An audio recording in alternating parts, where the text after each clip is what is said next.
This type of velocity time graph is a bit different from the usual one we normally have, right?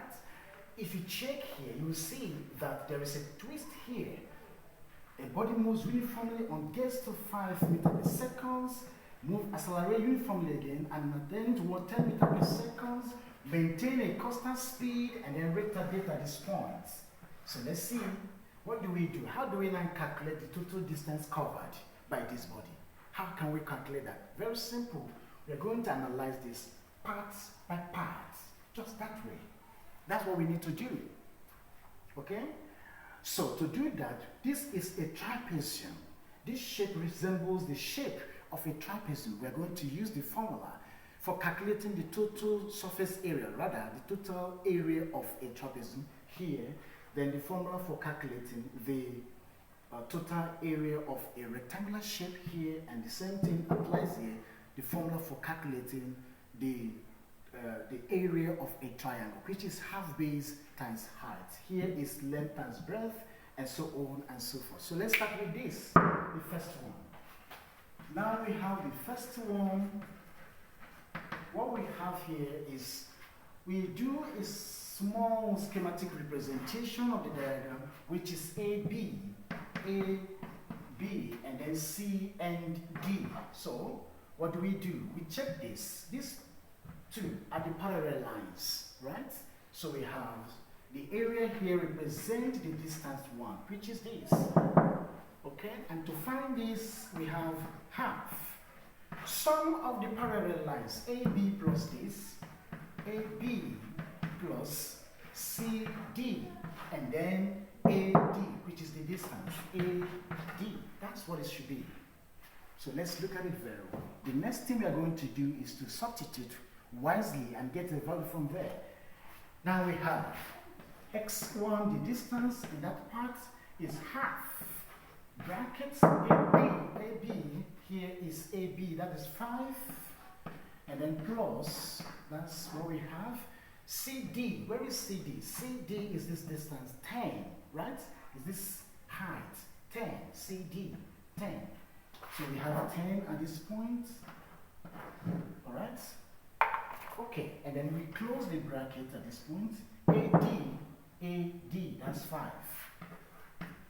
So finally we have x1, the distance at this point is half, is going to be half over, that's half, this is 15, and this is 5. Everything is going to be 37.5 meters. Just take note of this, okay?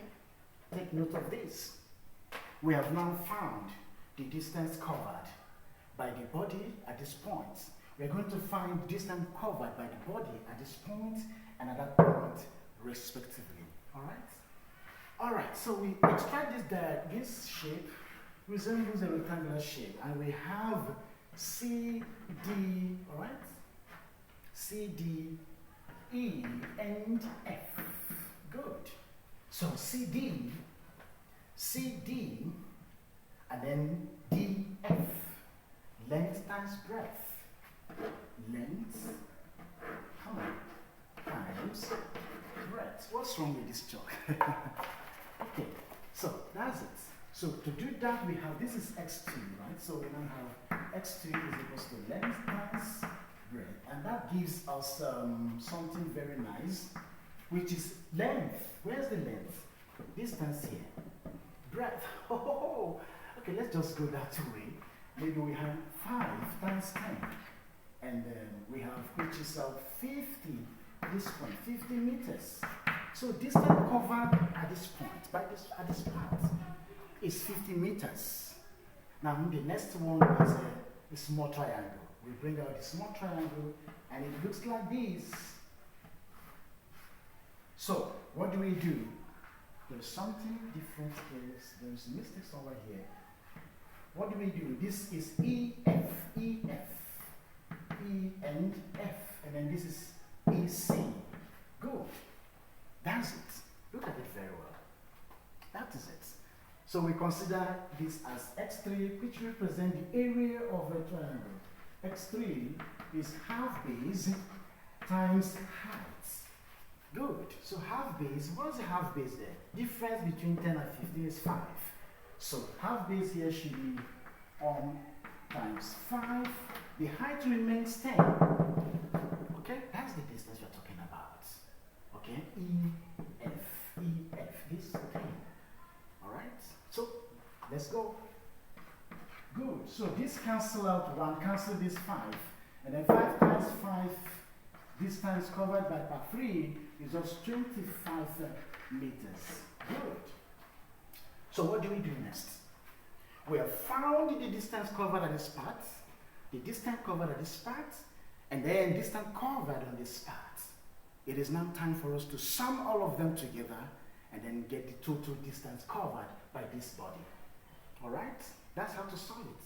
So we can do that right away at this point, so we don't waste much time here.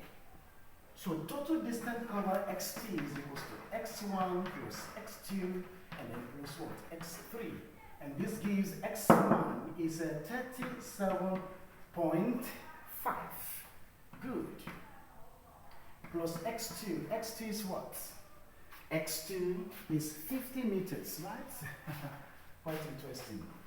And then we have x3 is what? 25 meters. Good. So we go. Look at this. 37.5. Let's calculate. This 50 plus 25 is 75. Yes. 75. So what happens next? If that is the case, plus the other one, what do we have? 112. 75. Let's see. 37.5. Then we have 75. Let's see what happens here. Small arithmetic, okay?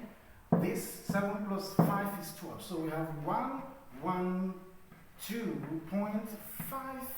meters. That's the total distance covered. Check out this.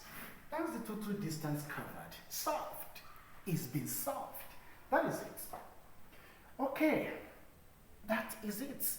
But if you think the steps are not clear, no problems, put it in the comment section.